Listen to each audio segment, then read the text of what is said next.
How to get a refund on Shein for a missing package. Hello everyone.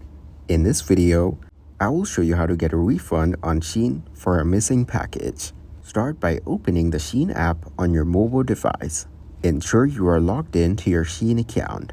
Tap on the Me icon located at the bottom right corner of the screen. Look for the headphone icon, which represents customer service. Tap on it to initiate a conversation with Shein's support team. In the chat box, type the message, "I want to request a refund for my missing package," and then send it.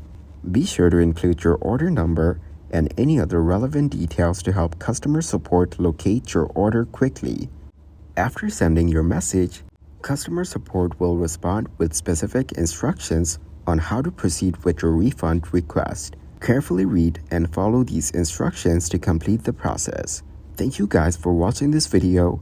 Hope you got some value. Make sure to like the video and subscribe to the channel to get notified of new videos. See you in the next one.